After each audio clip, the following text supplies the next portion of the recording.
The entire system needs to be engaged in supporting youth and family-driven solutions. They need to support family-driven agencies, and we need to make sure that both the parent and the youth voice are sitting at the table.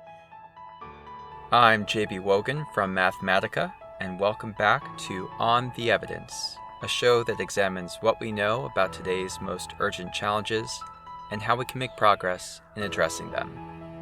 This is the 7th episode we've posted since the pandemic turned life upside down and forced the podcast to go fully remote. In many of our episodes, we've been exploring how COVID-19 is negatively affecting some groups more than others. But one population we haven't discussed much yet is individuals with disabilities. That's part of what we'll touch on today. This episode focuses on transition-age youth, that is, young people between the ages of 14 and 24 who have disabilities and must navigate a complex and fragmented bureaucracy to access benefits and supports. My guests for this episode are Kim D. Kaiser and Dave Wittenberg. Kim is an autism advocate, a certified peer support specialist, and the parent of a teenage son on the spectrum. She is also a parent advisor for the nonprofit Families Together in New York State and a program director for the Color of Autism, a Michigan-based foundation committed to serving African Americans who are affected by Autism Spectrum Disorders. Dave, who is the Disability Area Director for Mathematica, has expertise in interventions that promote employment for people with disabilities, particularly interventions that serve youth as they transition into adulthood. Kim, Dave, and I began planning this episode before the pandemic, and the intention has always been to focus on the systemic challenges and opportunities facing youth with disabilities who are moving from their teenage years into adulthood. That hasn't changed, but we do spend time talking specifically about the impacts of COVID-19 on youth with disabilities and their families. Since we recorded in early June, and much of Kim's work focuses on the intersectionality of race and disability, we also discuss how the recent protests against racism and social injustice are relevant to young Black Americans, particularly Black boys with a disability. I hope you find the conversation useful. I was hoping both of you could just tell me or tell the listeners who you are, where you work, what you do, and where you live. Where are you right now? Kim, do you want to start us off? My name is Kim Kaiser, and I work out of Albany, New York. I am a certified peer support specialist, as well as an autism advocate. I work on training and workforce development for certified peer support specialists. I collaborate with youth peer support specialists, as well as working with the Color of Autism on engaging particularly transitional youth for families of color between here in the United States and Lagos, Nigeria. I collaborate with Color of Autism in an organization called Patrick Speech and Language in Lagos, Nigeria. I am also, most importantly, a mom of a son who is 14 years old, and he is also on the spectrum. And for the last 30 years, I have had a passion for working with transitional youth, which occurred a long time before I had my own child, which only boosted my passion. And in my spare time, I am a community activist and artist, and I do most of my work within New York State. Great. And Dave, why don't you go next? Tell me who you are, what you do, where you are, and actually, if you can also remind me how you all got connected. How did you start working together? Sure. I'm Dave Wittenberg. I work at Mathematica, and I am the Disability Area Director, and has the acronym of DAD, which is particularly important because I am a dad, but I also care very much about transition-age youth, and particularly that transition from school into adulthood. And I'm also working for an organization called Court-Appointed Special Advocates, where I'm on the board, and that organization supports foster care youth and matches them with advocates. In terms of how Kim and I met, we met at an Autism Speaks conference where we engaged around a couple of policy presentations, and we just had a continuing dialogue. How could we push the needle on employment of people with disabilities, both practically from an evaluation standpoint, but also from a cultural standpoint, which I think Kim has opened my eyes to.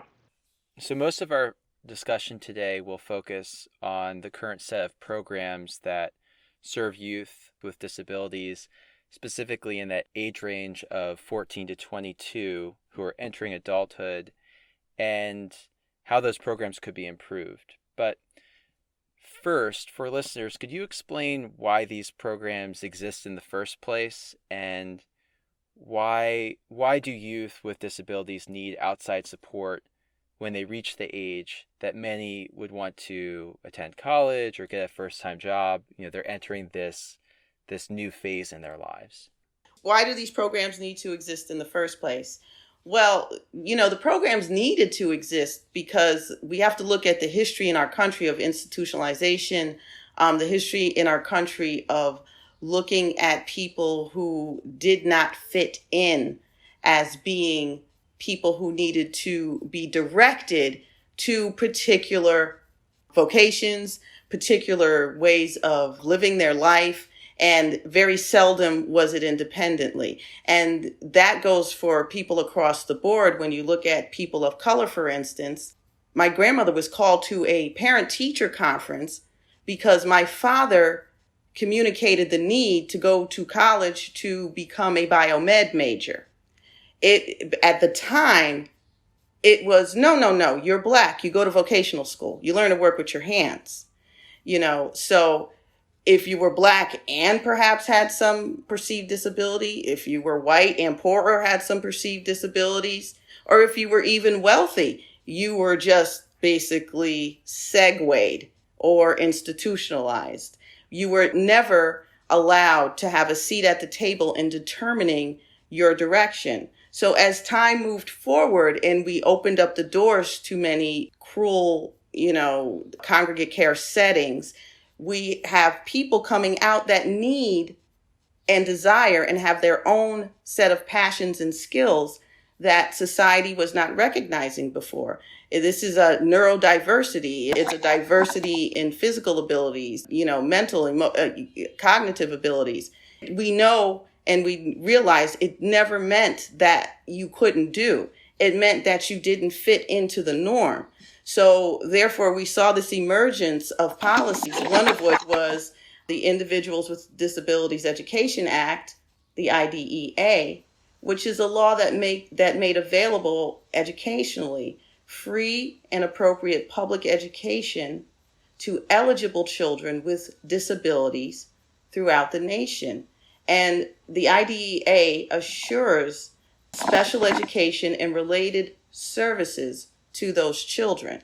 Now, that's a foundational policy, but it also is not a policy that stretches beyond school. It's not a policy that has worked particularly well in the preparation for beyond school, or even in seeking out the particular skills and passions of the individual. But that did help to lead us advocacy-wise to having self-advocates and family members and empathetic change makers to understand the need to push this into a self-direction, to push this into self-determination, and to put people at the table when these decisions were being made. So then what we had cropping up is things like we have in New York State, which is a self-direction, meaning you're sitting with the individual and you're drawing out from them and from their family through a circle of support what it is that they want to do and to what extent will they be able to do it so that they can feel empowered and to feel as though they have control over their future. And JB, I would say kind of the second purpose of these programs is to act as a bridge particularly from the special education programs. For example, there are several programs that try to bridge the transition from school to quote unquote work. For example, the Workforce Innovation and Opportunity Act, also known as WIOA of 24, enacted a comprehensive youth employment program for serving eligible youths in those transition ages that we just talked about, who face barriers to education, training, and employment, and represents a concerted effort by policymakers to serve this group as they move into adulthood. So, Mathematica is an evidence-based organization. We believe in having evidence-informed public policy. So, Dave, I wanted to ask you, what does the research, what does the evidence tell us about the nature of the problem? And on a more hopeful note, what do we know about effective evidence-based ways to address it? And I think I'm particularly interested in kind of the recent history.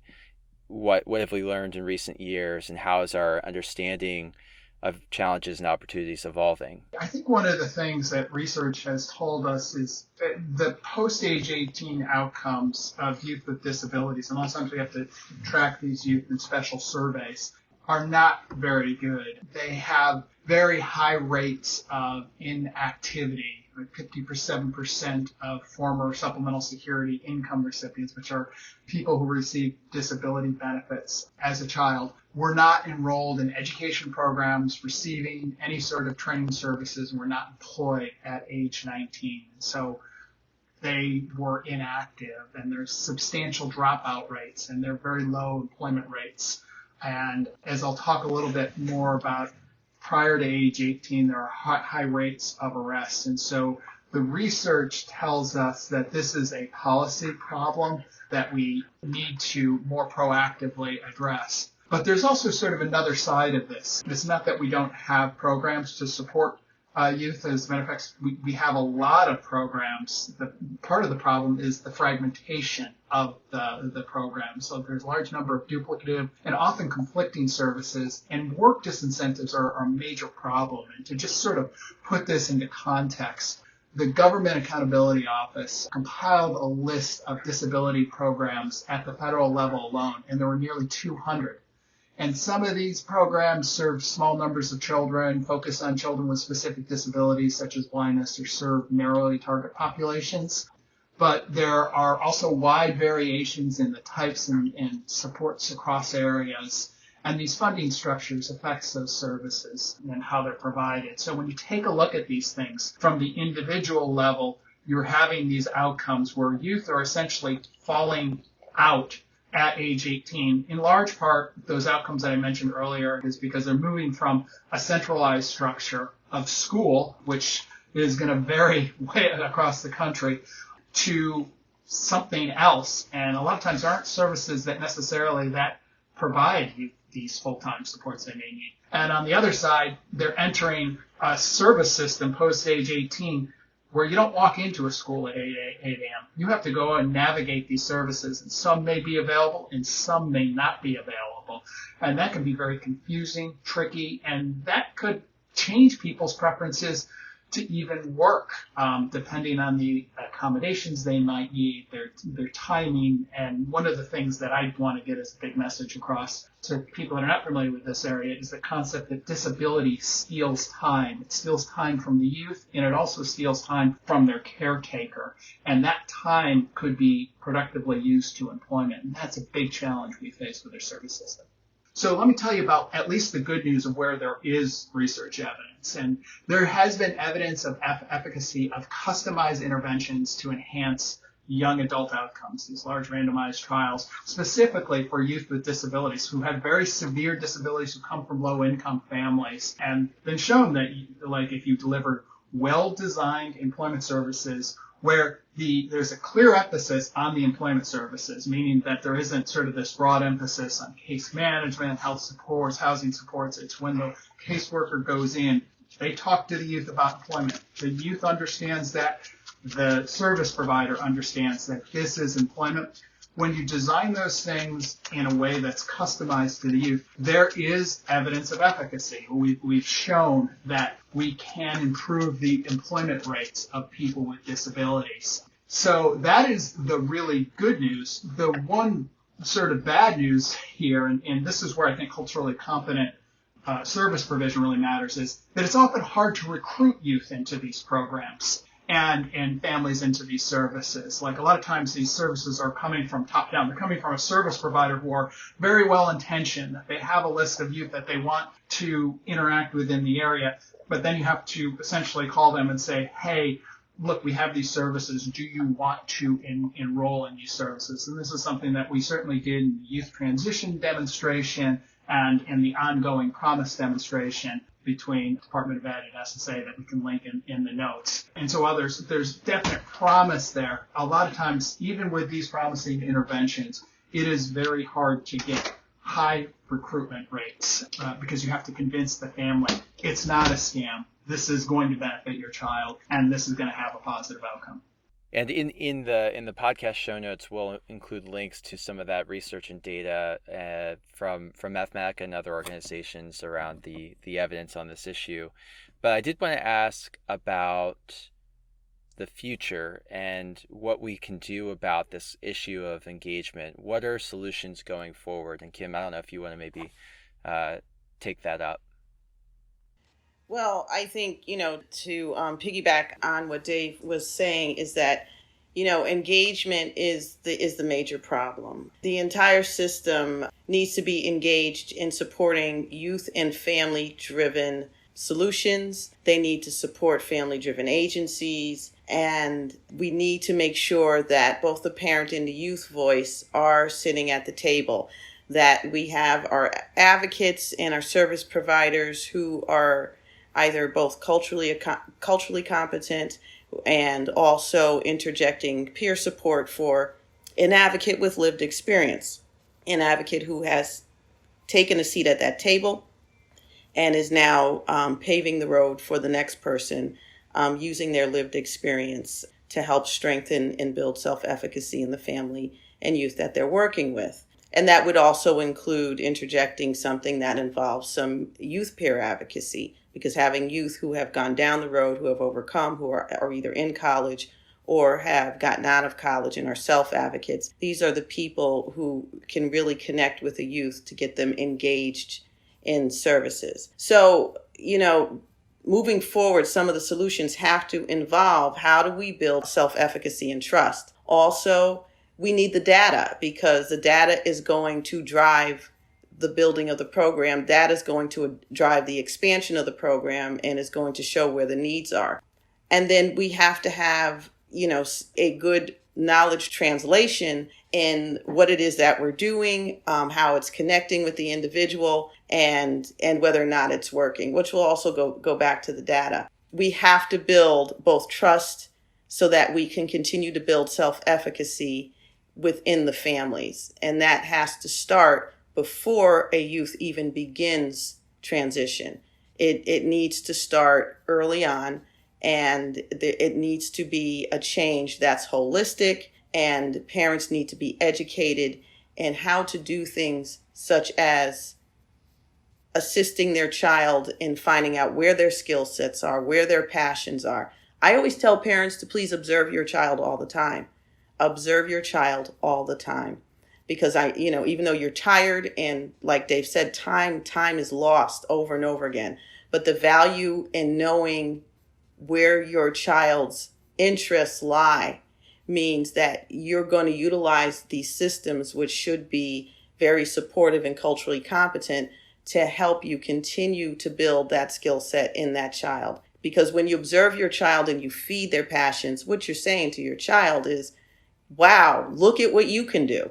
And it's that little teeny thing that's going to grow. It doesn't even matter what the skill set is. I have some kids who they like ripping up paper. Well, if you can just affirm and redirect that instead of making the child feel as though it's something that they're doing wrong, if you could start affirming these little things and start to build some self-efficacy in your child, then your child will be better able to express what it is that they like to do, what they want to do, where they want to be educated. So it really it has to start at home. So if we're going to help make these changes, we have to have people working with families to help them to understand how to build the self-efficacy in themselves and in their child. And that's going to require a lot of family and youth-driven services. And to pick up on that point of data, as Kim, well stated, data is really key to understanding how we're doing. Both where are we achieving success and where are we falling short. And to put it very simply, we don't know where youth are going following school. We just don't. And that's a huge problem. So we can't assess whether or not interventions are cost effective, whether certain school programs or whether certain approaches. It's a black box. And so when we talk about this fragmented system, we don't know how it works very well because we don't have the data to track how they're doing. That's one of the big advantages of some of these demonstration programs, is that you can follow up on the intervention services. So data is going to be a really key part here. And when you have data, I'm really talking about sharing data across organizations, across voc rehab and schools, and sharing that also with advocates so that they can become comfortable with it, because there is a cultural shift with when you have data. You start to want to test things, and it's totally okay when you test things that if they don't work, like accepting that many things don't work is a key part of this. Google runs thousands of experiments each year. 99% of them fail. Whereas when we're talking about interventions for youth, we don't tend to run experiments. And so as a result, we don't progress because we don't learn from the failures. And that is really, really important in trying to figure through kind of what is the best intervention design of like once you get the engagement, how do you best support that engagement? And are you tracking things the right way? Because data has that way of taking things out of, should we do this or should we do that? It's sort of like, here are your outcomes. Are we meeting the benchmarks that we want to meet? I agree completely. And in doing that, this is also, we have to create a world in which we are focused on communities, like Dave said, that zip code issue, because we have to tease out, the demographics and what works for that particular community. What works in a rural environment and how parents need to be empowered is different from an urban environment. It might be different from a suburban environment. It's going to be different across all level of demographics, age, race, socioeconomic background. So we really have to focus on the idea of parents helping parents and receiving the knowledge and the training in their community from the individuals who can actually relate to that community. These have to be individuals with lived experience and a level of cultural competency. And the regular interaction that they are also going to need to have with commissioners and politicians and small businesses and churches and all of the agents of change within their community. Parents need to be taught how to connect, how to build, how to advocate legislatively, how to advocate cross systems wise. That is going to take a level of empowerment in the communities that we know are likely more heavily impacted by this failed transition into adulthood. So this really has to do with building all of those self-advocacy skills, not just in the transitional age youth, but self-advocacy skills in the parent. Because we as parents, self-advocacy really involves advocating for our children. We really have to fund this on a grassroots level, and we have to support it on a level based upon the zip code and the region and what those particular needs are. And you're only going to get those answers from the people within the community.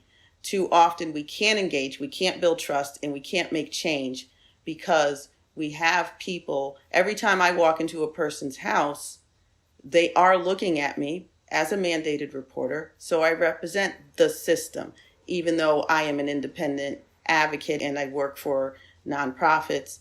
I'm still viewed as that. So there is a breakdown in trust right there. So we have to get them at the table. We have to find out what it is that they need. We have to open up the doors for them to access the change agents in their community. We have to understand that there are places where your child may be getting some vocational training, but if they're going to stay in a town where there really isn't anything that they're going to be able to do then that is a problem. So how do we empower this group of parents, this community, to make sure that they go out, hoofs on the ground, have meetings with business owners, have meetings with their local politicians, and learn how to speak with their votes. If you're not meeting our needs, then we are going to vote you out and find somebody who is empathetic to the cause. It's their right as an American. You have to exercise and take charge of your community, and that's going to start with taking charge of your family. So this is about making sure that people are connected and they're speaking on behalf of their community as a group. And that's where we will get the answers, and that's where we will get the data to see what it is that's needed. Speaking of civic participation, we're recording in early June, and there have been protests in communities around the country around the latest in a string of incidents involving police killing people of color. And, we as a nation are still processing those killings, what they mean in terms of the continued existence of structural racism in this country and white supremacy.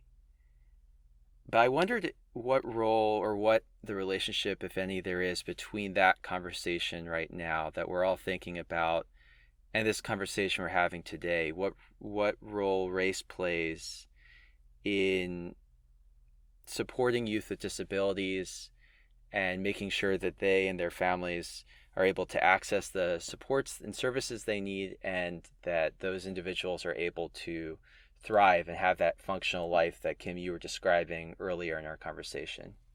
I think there's a major overlap between race, disability, and law enforcement outcomes, some of which I mentioned earlier. And I think these may be some of the biggest issues facing transition-age youth. So very much race issues and disability issues overlap in this key area. We know people of color are overrepresented in special education programs and income support programs such as supplemental security income. They are also more likely to report a limitation based on self-reports and survey. But the one thing that I want to attack directly based on your question is data on incarceration and arrest statistics. And one of the challenges, as I mentioned, is tracking how people are moving prior to incarceration. But we do have data on people who are incarcerated. And in looking at an article from Rebecca Vallis from a couple years ago, she cited data from the Bureau of Justice Statistics noting, quote, people behind bars in state and federal prisons are nearly 3 times as likely to report having a disability as the non-incarcerated population, while those in jail are more than 4 times as likely.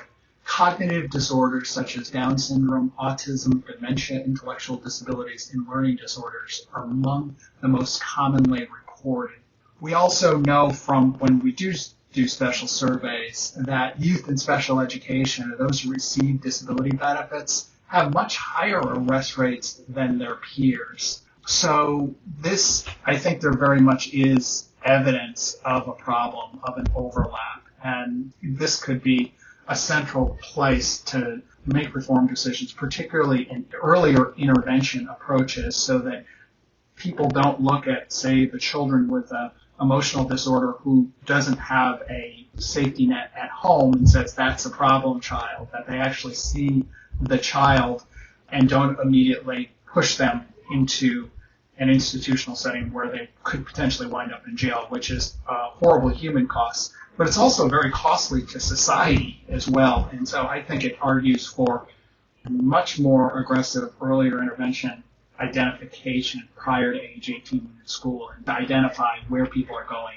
Yeah, and the reality is, in terms of this issue is always relevant, because while this country is in a very needed upheaval to address the death of George Floyd, for people of color, we've been in this upheaval, even if it's under the surface. We function and we live in a world with historical trauma. We live in a world where our starting point is so far behind our white counterparts that it's very clear that catching up comes at a cost, health, emotional wellness, and a lot of other ways. The issue is when there's an intersectionality between what already exists in our community and a disability. What we have here is we have children, particularly young Black boys, who are being diagnosed later, being diagnosed incorrectly.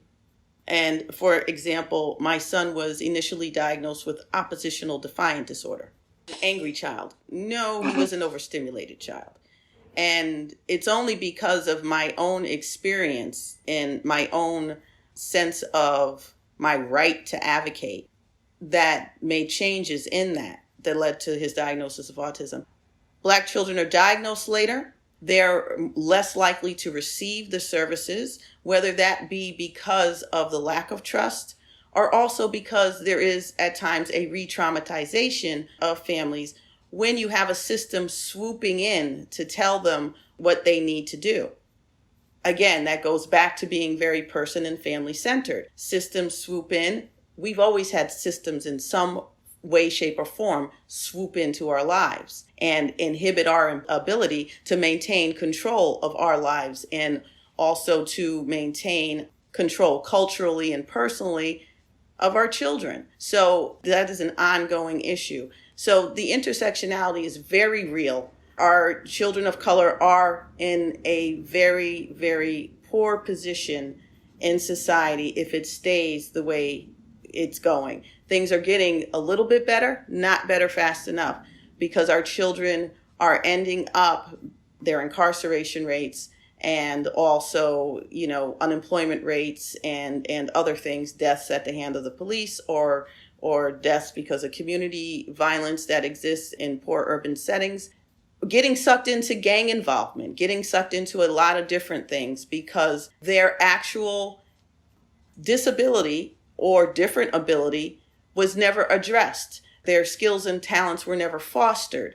They were never given that level of self-efficacy or that sense of self. It is very difficult for a person who doesn't get the proper skills and they do have a disability to actually maintain a good sense of self-direction, empowerment.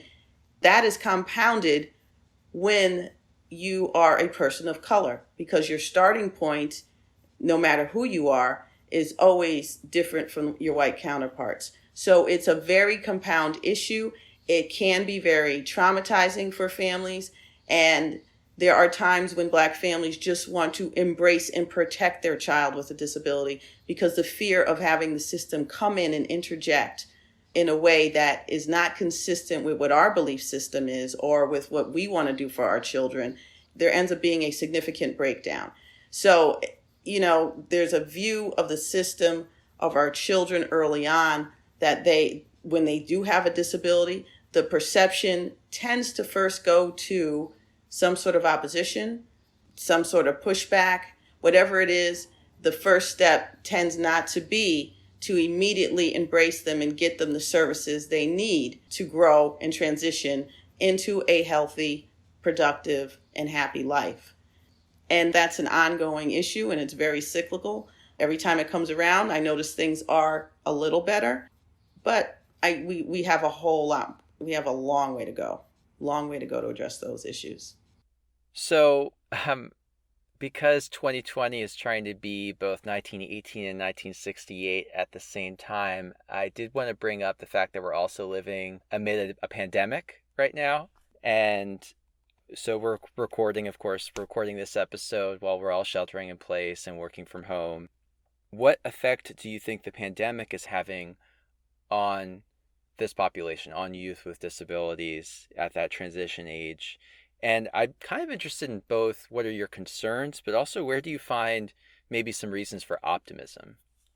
So let me take that one first. I'll be the dark skies and give three concerns first and then talk about the optimism next. But I think the three concerns are, first, youth can't get essential services, particularly from special education, because they're not in a school setting. So they may be missing out on important rehabilitation supports. Second, accessibility.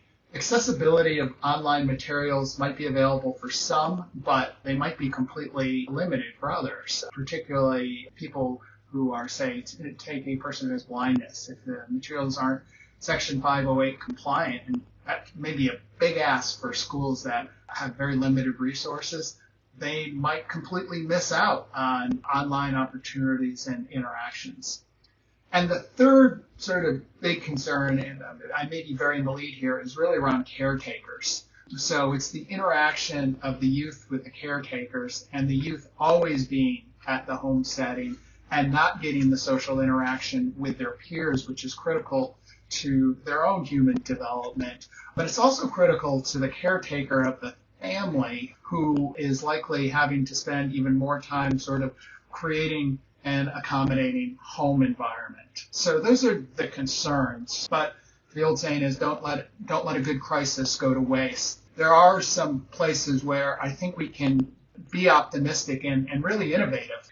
The first is, this is a real life experiment of how people learn outside of the classroom and potentially could work outside of the classroom. And so we're getting real life experiments that could be some instances where this at-home learning style could work for them. And that can inform the return of work of, maybe we don't force all youth all the time into every setting. Maybe that there are some customized supports that the youth can learn better in. But also, I think from an employment perspective, there are more potential online opportunities that a youth can start thinking about. So if they can get through that crisis mode and they can do that connection, if opportunities become more accessible that allow them to work out of their house, that could be a game changer in terms of long-term opportunities for staying attached to work, particularly if you have more periodic or episodic natures of disability that might force somebody at home. So that is the ray of sunshine, which is basically, let's not lose the good experimental evidence here, and let's learn from this when we do reopen up, because there will be a new normal, and we shouldn't lose what is helping some youth and their families in this existing normal. The pandemic has been it's been interesting, tragic, and very impactful in a lot of ways for our families and their children. For those families who have access to things like a Chromebook, who are able to get into a classroom virtually, and those who are not able to get into a classroom virtually. The things that especially that I worry about working in peer support is not every family is healthy. Some families need regular check-ins. Some children are home within families who are dealing with their own services that they haven't received. We have families that are at home with parents who may be battling addiction, or another family member battling addiction. I don't know if you look at the stats, especially here in New York, the heroin overdoses are up. There's certain things that are just up with the domestic violence. The ability for the people who were previously hoofs on the ground to be able to constantly check in has been hampered somewhat, or been hampered a lot. The benefit for us has been, especially with peer support specialists, and that'd be thankful to agencies such as Families Together in New York State and its executive director, Paige Pierce. We've been able to collaborate with the state to make sure that peer support specialists are not only able to reach out to families virtually, by phone, but they're also able to bill Medicaid for those services.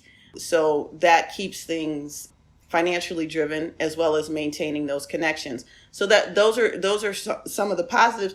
That's a positive take on what is going on. The other thing that I'm finding that is enlightening to some extent is that for families where there aren't a whole lot of other presenting issues, we're seeing a strength come out of them in crisis resolution within their four walls, where they are at times discovering new things about their children, discovering new things about themselves and their ability to help organize their household, to reconnect with things that they were previously too busy to connect with, and also to connect with others.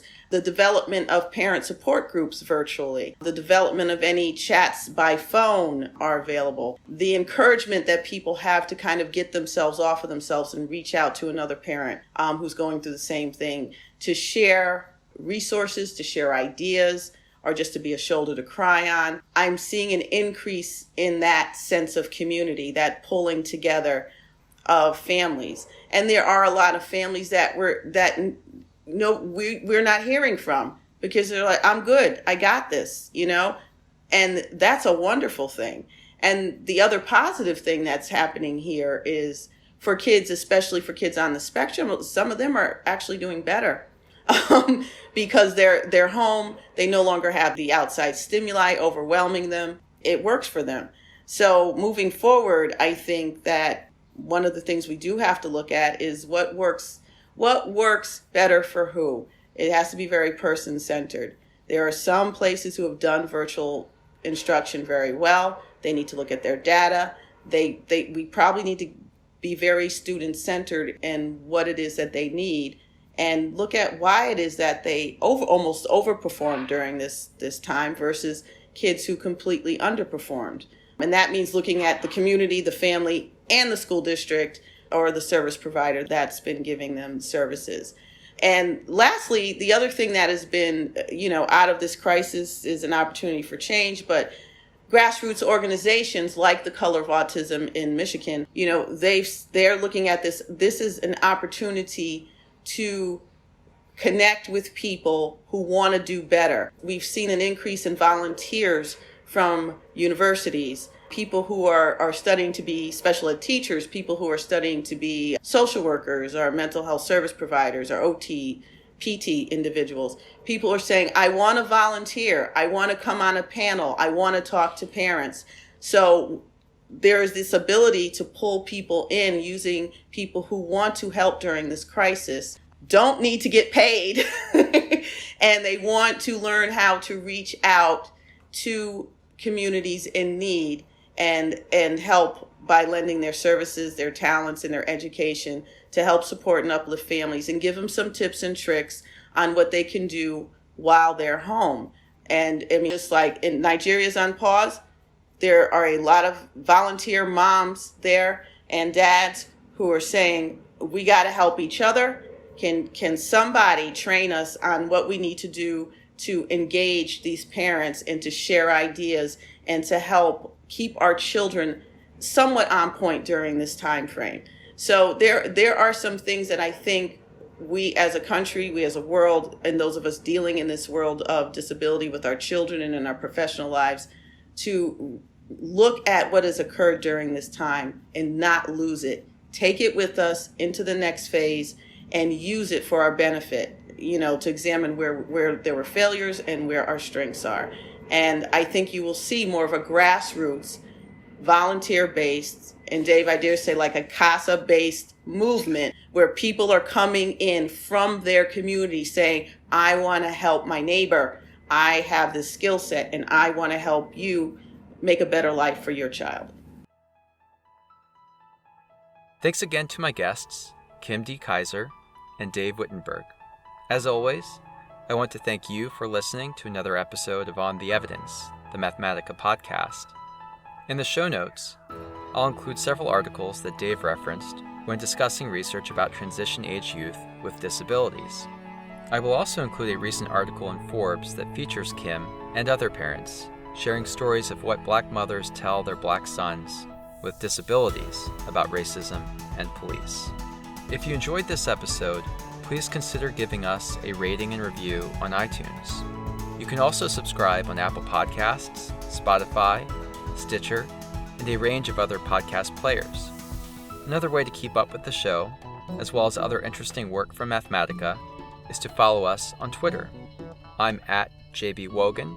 Mathematica is at Mathematica Now.